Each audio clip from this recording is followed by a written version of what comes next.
తనపై కావాలనే కొందరు మీడియాలో అసత్య ఆరోపణలు చేయిస్తున్నారని ఉదయగిరి ఎమ్మెల్యే కాకల సురేష్ అన్నారు.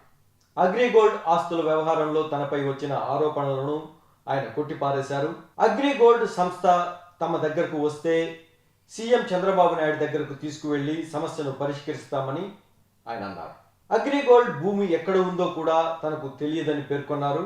కాకల సురేష్తో మా ఛానల్ 9 ప్రతినిధి ఫేస్ టు ఫేస్ చూద్దాం.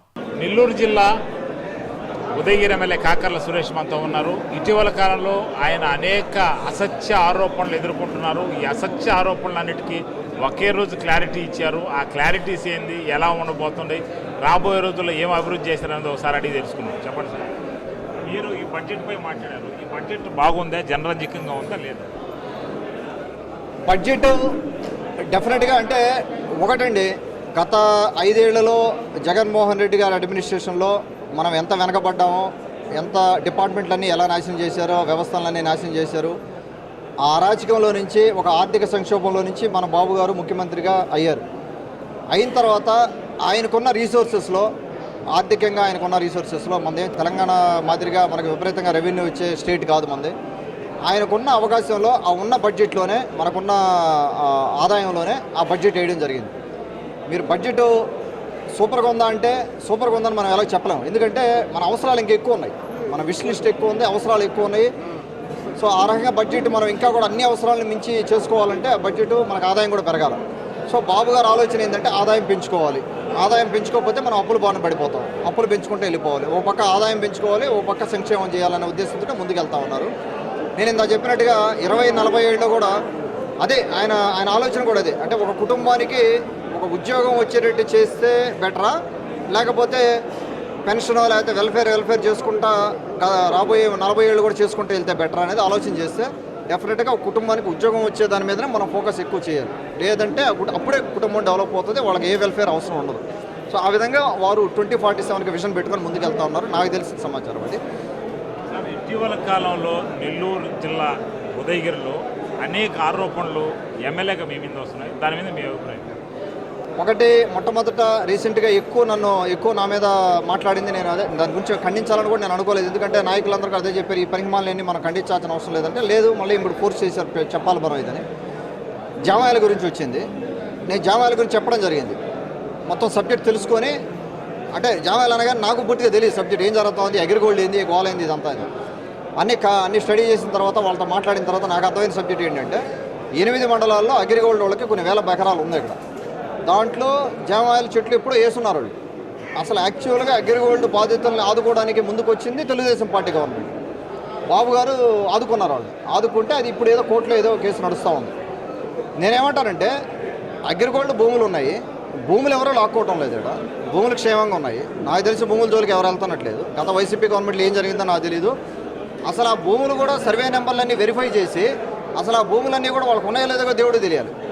ఎవరు వెరిఫై చేశారో తెలియదు నాకు. సో అవి వెరిఫై చేసిన తర్వాత నేనేమంటానంటే అగ్రిగోల్డ్ ముందుకు రావాలి. ఏ అగ్రిగోల్డ్ సంస్థ అయితే వాళ్ళకి భూములు ఉన్నాయో వాళ్ళు వచ్చి ఒకసారి వెరిఫై చేసుకొని, అసలు మీ భూములు ఎక్కడెక్కడ ఉన్నాయి, అసలు ఎంత సంపద ఉంది, కలప ఎంత ఉంది, మిగతాది ఎంత ఉంది, ఇక్కడ ఒకసారి ఎస్టిమేషన్ వేసుకొని, ఎమ్మెల్యేగా నేను ఉన్నాను ఇక్కడ, మన మండల స్థాయి నాయకులు ఉన్నారు, మండల స్థాయి కార్యకర్తలు ఉన్నారు, అధికారులు ఉన్నారు, ఒక సదస్సు పెట్టుకుందాం. మొత్తం 8 మండలాల్లో ఎంత ఉందో చూద్దాం. మీరు హ్యాపీగా ఆక్షన్ వేసుకోండి, సార్ దగ్గరికి వెళ్దాం, సార్ ఏమంటారో చూద్దాం, సీఎం గారిని అడుగుదాం, కావాలంటే నేనే తీసుకెళ్తాను సీఎం గారి దగ్గరికి, ఉదయగిరి నియోజకవర్గంలో ఏం జరుగుతుందో చెప్దాం.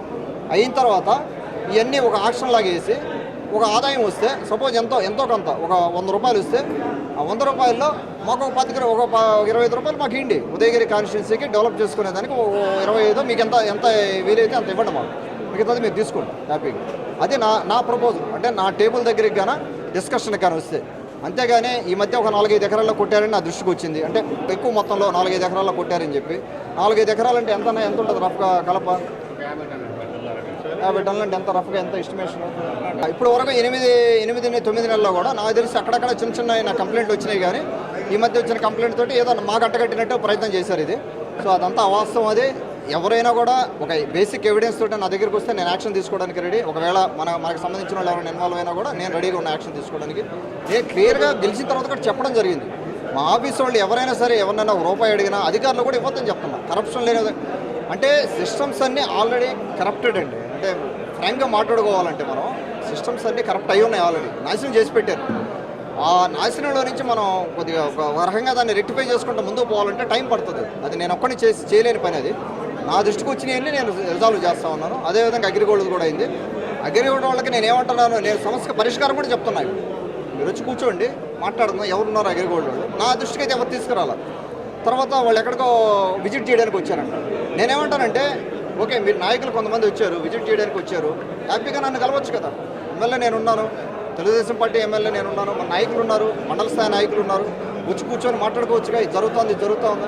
సిపిఐ నాయకుల్ని మీ వాళ్ళు అడ్డగించారు, దానికి పోలీసులు సపోర్ట్ చేశారంటున్నారు. నా దృష్టి కూడా వచ్చింది. అది నాకు అంటే మనకి ఇన్ఫర్మేషన్ లేదు, అసలు వాళ్ళు వచ్చేది మనకి ఇన్ఫర్మేషన్ లేదు. వాళ్ళు ఎవరు అడ్డగిచ్చారో కూడా మనకు సరైన ఇన్ఫర్మేషన్ లేదు. అక్కడ వరకుంటపాడు మండలంకి వచ్చారు వాళ్ళు, అక్కడ ఏదో ఎంఆర్ఓ గారిని దూషించారు, తర్వాత ఎస్ఐ గారిని దూషించారని చెప్పారు.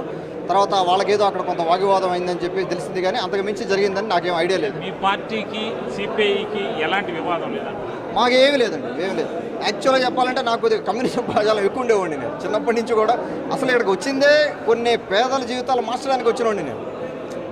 కమ్యూనిటీ డెఫినెట్గా వాళ్ళు కోరుకునేది కూడా, సిపిఐ కానీ ఎవరైనా ఆ పార్టీ వారు కోరుకునేది కూడా, వాళ్ళు పేదల పక్షాలు ఉంటారు ఎప్పుడు. వారి మీద అపారమైన గౌరవం ఉంది నాకు. ఆ నాయకుల మీద జక్కా వెంకయ్య గారితో పరిచయాలు ఉన్నాయి నాకు. ఆయనతో కలిసి వర్క్ కూడా చేస్తున్నాను ఇంతకుముందు నేను. సో వారి మీద ఎటువంటి ఇది లేదు నాకు. వారైనా లేకపోతే ఇంక ఏ నాయకులైనా కూడా మనతో హ్యాపీగా వచ్చి కూర్చొని మాట్లాడుకొని ఇది ఇట్లా జరుగుతూ ఉంది ఇక్కడ, దీనికి ఒక పరిష్కారం తీసుకొద్దాము.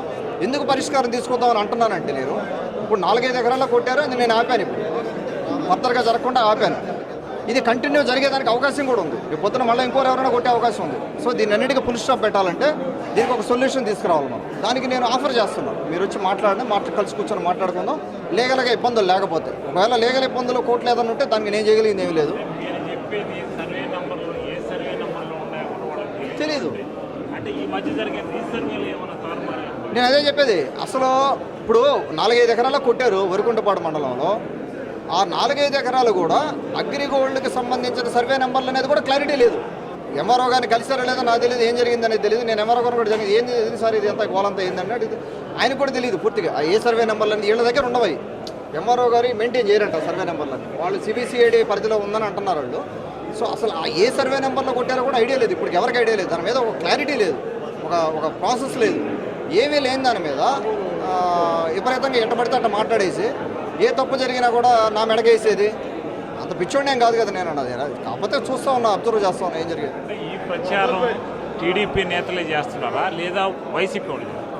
కొంతమంది టీడీపీ నేతలు ఉండొచ్చు, వైసీపీ సహకారం కూడా ఉండొచ్చు. మనకు ఎవరు ఉన్నారు ఏందనేది అంత డీటెయిల్గా నేను వెళ్ళలేదు. బట్ ఎవరైనా కూడా ఏంటంటే ఈ బ్లాక్ మెయిలింగ్ అంటే, నేను అదే కదా మీడియా మిత్రులు 99% మీడియా మిత్రులు ఒక అవగాహనతో ఉంటారు. అంటే ఏదైనా బేసిక్ ఎవిడెన్స్ దొరికి వెరిఫై చేసుకొని చేస్తుంటారు. నాకు తెలుసు అది. 2 ఏళ్ళు నేను కూడా మీడియాలో ఉన్నాను కాబట్టి నాకు అపారమైన గౌరవం ఉంది మీడియా మిత్రుల మీద. ప్లస్ నేను మీడియా మిత్రులతో అంత టచ్లో ఉన్నా. నాకు సలహాలు ఇస్తున్నారు, సార్ అట్లా చేద్దాం అంటున్నారు. అవన్నీ కూడా సలహాలు తీసుకుంటున్నాను. కాబట్టి ఇది ఎవరో ఒకరిద్దరు పని కట్టుకొని ఎవరో ప్రోత్బలంతో ఏదో చేసినట్టున్నా అనిపించింది. మీరు ఎన్నికల ముందు ఇచ్చిన హామీలు ఏ మేరకు నెరవేర్చారు? నేను మన తెలుగుదేశం పార్టీ మేనిఫెస్టో కాకుండా ఉదయగిరి నియోజకవర్గానికి సపరేట్గా ఒక మేనిఫెస్టో నేను వేసుకున్నాను. అది రోజు చూసుకోవడం కూడా జరుగుతూ ఉంది. వాటిల్లో ఒకటి డయాలసిస్ సెంటర్ ఒకటి పెట్టించగలిగాము, సీసీ రోడ్లు అవ్వచ్చు, టూరిజం గురించి ఒక స్టెప్ అయితే పడింది, సర్వే జరుగుతూ ఉంది అది. అలాగే మనం ఈ టెంపుల్స్ గురించి కానీ లేకపోతే డ్రింకింగ్ వాటర్ సమస్య ప్రధానంగా ఉన్నది. నేను క్యాంపెయిన్ చేసేటప్పుడు అది చాలా ప్రధానమైన సమస్య డ్రింకింగ్ వాటర్ అనేది. దాన్ని కానీ అడ్రస్ చేయకపోతే మనల్ని ఎవరు క్షమించరు. నాయకులుగా నన్ను క్షమించరు, మా మండల నాయకులుగా ఎవరిని క్షమించే పరిస్థితి లేదు. ఎందుకంటే ఆ రోజు నేను చూస్తే ఒక చోట ఊళ్ళో దేవుకొని వడపట్టుకొని తాగిన పరిస్థితి. సో అంత తీవ్రంగా ఉన్నది మే నెలలో. రేపు రాబోయే మే నెలలో కూడా అదే పరిస్థితి ఉంటుంది ఇక్కడ. ఎందుకంటే మనం ఏం చేయలే. మొన్న ఈ మేకి ఏం జరిగింది, డెవలప్మెంట్ ఏమీ లేదు కదా. సో ఆరో ప్లాంట్ అయితే పెడతా ఉన్నాం, 22 వాటర్ ప్లాంట్ పెడుతున్నాం. వాటర్ సోర్స్ పెరగలేదు మనకి ఇంకా. కనీసం నెక్స్ట్ ఇయర్ కన్నా కూడా ఈ సమస్య నుంచి పర్మనెంట్గా బయటకు వచ్చేదానికి నేను ప్రయత్నం చేస్తున్నాను. మీరు ఎన్ఆర్ఐగా వచ్చారు, జనానికి అందుబాటులో లేరన్న ప్రచారం. అదే ఇందాక క్లారిటీ ఇవ్వడం జరిగింది. 9 నెలలు అయింది మనం గెలిచి. మొన్న 4వ తేదీకి 9 నెలలు అయిందంటే 270 రోజులు. 270 రోజుల్లో నా పాస్పోర్ట్లో రికార్డు ఉంటుంది, నేను అమెరికాకి ఎంతకు వెళ్ళింది అనేది. 3 సార్లు అమెరికాకి వెళ్ళి, అది కూడా ఒకసారి లోకేష్ సార్ తోటి కూడా నేను 1-2 రోజులు ఉండడం జరిగింది. అక్కడ ప్రోగ్రామ్స్లో పార్టిసిపేట్ చేయడం జరిగింది. మొత్తం చూసుకుంటే 38 రోజులు ఎన్ని రోజులు నేను అమెరికాలో ఉన్నాను. అంటే 270లో ఒక 40 రోజులు తీసేస్తే 230 రోజులు. 230 రోజులు నేను ఇండియాలోనే ఉన్నాను. నేను ఇంతకుముందు చెప్పినట్టుగా నాకు ఎక్కడ హౌస్ కూడా లేదు, పంప కూడా ఎక్కడా లేదు, నాకు నెల్లూరులో లేదు, హైదరాబాద్లో ఎక్కడా లేదు. నాకు కేవలం ఈ సైటు ఇది ఒక్కటే నాకుండే ఓన్, మాకుండే మా ఫ్యామిలీకి ఉండేది ఓన్ ఇది. తర్వాత నేను ఉండేది రెంటెడ్ ఇంట్లో, 2 బెడ్రూములు, నెలకు 7,000 రెంట్ పే చేస్తున్నా. ఆ ఇంట్లో నేను ఈ రోజు కూడా ఆ ఇంట్లోనే ఉంటున్నాను. నేనే లగ్జరీ హౌస్లో కూడా నేను ఎక్కడా లేను, ఇల్లు కూడా కట్టుకోలేదు ఇక్కడ. కేవలం ఉంటే ఇక్కడ ఉంటాను, లేదంటే ఎప్పుడన్నా పిల్లలు చూడడానికి అమెరికాకి వెళ్తాను. నా పిల్లలు ఇద్దరు అక్కడ చదువుతున్నారు కాబట్టి మనం చూసుకోవాలి కాబట్టి, ప్లస్ నా ఫార్మాలిటీస్ నాకుంటే, మా వ్యాపారాలు మాకుంటాయి కాబట్టి నేను వెళ్ళాల్సిన అవసరం ఉంది కాబట్టి వెళ్తాను. సో అవి తీసేస్తే దాదాపుగా 75% పైన నేను నియోజకవర్గంలో ప్రజలకు అందుబాటులో ఉన్నాను. దాదాపుగా 60,000 మందిని కలిసి ఉంటాను నేను ఎలక్షన్ అయిన తర్వాత. పర్సనల్ గ్రీవెన్స్ అన్నీ నేను ఏంటంటే మార్కెట్ చేసుకోలేదు. నేను ఇంతమందిని కలిశాను, ఎక్కువ మాట్లాడడం నాకు పెద్దగా మాకు ఐడియా లేదు. అంటే అమెరికాలో పెరిగిన దానివల్ల ఏంటంటే తక్కువ మాట్లాడి ఎక్కువ పని చేసే టైపు నేను. ఆ మనస్తత్వం మాది. ఎవరైనా కూడా, నేనే కాదు, ఎన్ఆర్ఐలందరూ కూడా అదే పరిస్థితి ఉంటుంది. కానీ ఇక్కడ రాజకీయాలకి అనుకూలంగా నాకు ఇది అర్థమవుతా ఉంది. ఎవరు మనం మాట్లాడాల్సిన అవసరం ఉంది. బాబు గారు కూడా చెప్తున్నారు, నువ్వు మరి చెప్పకపోతే ఎట్టా అని. సో అందుకని చెప్పి ఈరోజు ఈ ప్రెస్ మీట్ పెట్టడం. రాబోయే రోజుల్లో ఎక్కువ ప్రెస్కి అందుబాటులో ఉంటాను. మనం చేపే కార్యక్రమాలు అన్నీ చెప్తూ ఉంటాం. అది పూర్తిగా వాస్తవం. నా సోషల్ మీడియా ప్లాట్ఫామ్స్ ఉన్నాయి, నా ఫోటోలు ఉన్నాయి, ప్రతి డే కంప్లీట్గా ప్రూఫ్లతో అక్కడ ఉంది. మీడియా చేసిందే నేను నమ్మటం లేదు. డెఫినెట్గా మీడియాకి ఏం సంబంధం లేదు. ఇది కొంతమంది ఒక సూడో జర్నలిస్ట్ అంటే ఎవరో ఉంటారు కదా, వాళ్ళు అసలు నిజంగా జర్నలిస్టులు కూడా కాదు, వాళ్ళు సూడో జర్నలిస్టులు అంటారు అనుకుంటా. ఒకరిద్దరు జర్నలిస్ట్ అనుకుని చెప్పుకునే వ్యక్తులు ఒకరిద్దరు వాళ్ళకి ఒత్తాసు పలుకుతూ వాళ్ళు ఏది చెప్తే అది ఆడుతూ ఉన్నారు. అంత మించి నాకు తెలిసి మీడియా మిత్రులు దీంట్లో ఉందని నేనైతే అనుకుంటున్నాను. ఏమంటున్నారు, ఎవరో కొంతమంది అన్నారు, ఈవెన్ రాజగోపాల్ రెడ్డి గారు కూడా ఏదో మాట్లాడారు. వాళ్ళు ఏమంటారు, ఒక చోట 20 అంటారు, ఒక చోట 30 కోట్లు అంటారు, ఒక చోట 70 కోట్లు అంటారు. నేనేమంటున్నానంటే ఇక్కడ అగ్రిగోల్డ్ భూములు 1000 భూములు ఉన్నాయి. వైసీపీ గవర్నమెంట్ నుంచి తెలుగుదేశం పార్టీ గవర్నమెంట్ వచ్చినప్పటికీ తెలుసు, ఊళ్ళో వాళ్ళకి తెలుసు కదా. మీకు నాకు తెలియకపోయినా ఊరు వాళ్ళకి ఎంత ఉందని తెలుసుగా. ఆ ఎస్టిమేషన్ వేయించుకుంటే వాళ్ళకి అర్థమవుతుందిగా ఎంత పోయింది, ఎంత కొట్టేశారని. ఆడ జరిగింది ఏమీ లేదు. మండల నాయకులతో అందరితో మాట్లాడడం జరిగింది. క్లియర్గా ఎవిడెన్స్లు ఉన్నాయి అక్కడ. వాళ్ళ గవర్నమెంట్లో ఎంత ఉందో ఇప్పుడు అంతే ఉంది. వాళ్ళ గవర్నమెంట్ దిగిపోయే టైంకి అగ్రిగోల్డ్ భూముల్లో ఎంత సంపద ఉందో ఈ రోజు కూడా అంతే సంపద ఉంది. మీరు కావాలంటే ఓపెన్ ఛాలెంజ్ ఎవరికైనా కూడా ప్రూవ్ చేసుకోవచ్చు, వెరిఫై చేసుకోవచ్చు. అన్ని ఎస్టిమేషన్లు వేసుకుంటే అర్థమైపోద్ది. నేను ఎన్ఆర్ఐగా వచ్చాను, సంపాదించాల్సిన అవసరం నాకు లేదు, ఆ జామాయిల వ్యవహారం నాకు తెలియదు అని ఉదయగిరి ఎమ్మెల్యే కాకర్ల సురేష్ చెప్తున్నారు. కెమెరామ్యాన్ ఈశ్వర్తో జయరాజ్, నెల్లూరు.